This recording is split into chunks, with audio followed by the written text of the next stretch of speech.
simplifié avec Patrick Lapalme. Oui, Patrick Lapalme de chez Remax Prestige. Salut, Patrick. Bon matin, Sylvain. Comment ça va? Hey, super, toi. Belle semaine de 2 jours. C'est le fun. J'ai eu 4 jours. Moi, j'ai eu 4 jours. jours. Chanceux. Chanceux, oui, mais je regardais, il y en a qui sont moins chanceux avec les inondations. Dans quelques coins, ça revient d'année en année.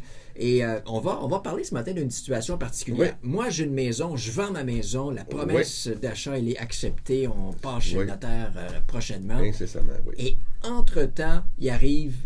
Ça peut être une inondation, mais ça peut être autre chose aussi. Inondation, incendie, tremblement de terre, tornade, nommez-les, désastres naturels, toutes ces choses-là. C'est un peu en lien avec l'actualité présentement et la chronique de la semaine passée sur les inondations. Donc, il y a 2 volets qui sont établis là-dessus. On a le volet que le vendeur, lui, s'aperçoit qu'on a un dommage à la propriété. Donc, le vendeur, lui, il a sa promesse d'achat acceptée, comme tu l'as mentionné. Le vendeur va aller contacter ses assurances. Il va aller aussi documenter l'ensemble des dégâts dans la propriété. Que ce soit mineur ou majeur, il faut s'assurer dans toute transaction immobilière d'user de la transparence. Donc, d'informer notre acheteur aussi qu'on a une problématique qui est là. L'idéal dans une transaction immobilière, dans ces cas-là, ça va être d'aviser par l'entremise des courtiers immobiliers qu'on a un dommage qui est là et que l'acheteur puisse aussi venir le constater et venir voir c'est quoi l'ampleur des dégâts. Il faut toujours prendre en considération aussi qu'on peut être dans une chaîne de transactions. Donc, notre acheteur, lui, a vendu sa propriété. Il y en a un qui rentre dans la sienne. Il y en a un autre. On a 2, 3 propriétés qui vont bouger avec des dates qui sont vraiment toutes négociées. Donc, avec une problématique sur un immeuble avec un désastre naturel. Donc, il y a une porte ouverte pour rentrer en négociation. Donc, ça va être notre client acheteur, lui, qui va se prévaloir de la clause 10.5 vices et irrégularités dans son délai de 21 jours pour aller voir la propriété et s'assurer dans quel état qu'elle est pour aller négocier ensuite de ça.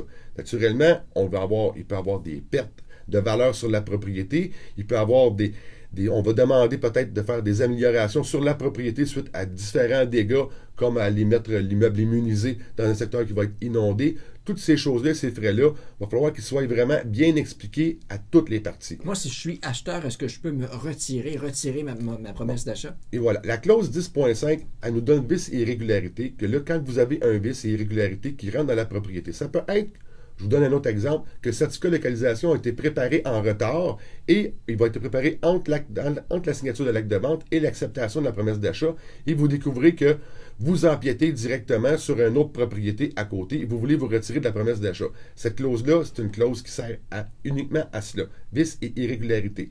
Dans le cas qu'on a parlé, là, c'est une irrégularité au certificat de localisation. Mais si on tombe dans les vices ou dans les problématiques d'inondation, ben oui, l'acheteur pourrait se retirer, mais aussi, il y a une porte, c'est pas nécessairement de se retirer. Il peut y avoir une négociation qui va avoir lieu. Il va y avoir de la documentation de la part du vendeur par rapport au dégât qui est là. Les assureurs vont être mis en contact et toutes ces instances-là vont se parler par l'entremise des courtiers immobiliers. Donc, pour prévenir la banque, j'imagine aussi. Oui, il va falloir aussi, quand on fait les modifications, dès qu'on a une modification à la promesse d'achat qui se fait, même si elle est acceptée, on se doit d'envoyer les modifications à l'institution financière. Est-ce qu'eux vont demander d'autres particularités de vérification? C'est vraiment à la discrétion de l'institution financière.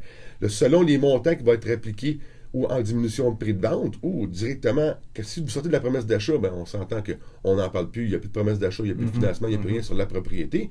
Mais en ayant plusieurs conditions à régler, il faut vraiment informer toutes les parties prenantes de votre intention. Donc, il peut y avoir une diminution du prix de vente.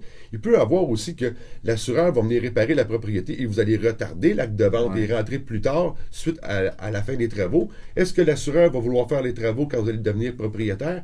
Toutes ces particularités-là vont être vraiment à analyser. Mais n'oubliez pas, la clause 10.5 de la promesse d'achat, vices et irrégularités, est vraiment là pour vous donner un tampon et être en mesure de prendre une décision à l'intérieur des 21 jours. Chose certaine, si je suis représenté par un courtier pour me conseiller. Ben, naturellement, on travaille avec ça à longueur d'année, c'est vraiment important, mais de s'assurer, il peut y avoir des changements aussi qui sont là, on regarde qu'il va y avoir des gros coups d'eau qui vont descendre du nord de la Nodière. Donc, soyez aux aguets. Si vous avez fait des mesures préventives sur votre propriété à travers le temps, Et pour empêcher une inondation, un exemple, transférer l'information à votre client acheteur, il va en être plus que sécurisé. La transparence. La transparence est de mise. Si on veut réentendre tes chroniques, Patrick, te joindre? Facilement pour me joindre au 450-499-5544. Sur mon Facebook, toutes les chroniques immobilières sont disponibles et sur la chaîne YouTube et le patricklapalme.com. Patrick Lapalme, un but, une passion. Vendu. Vendu. Voici Jean Leloup au M. C'est rock'n'roll.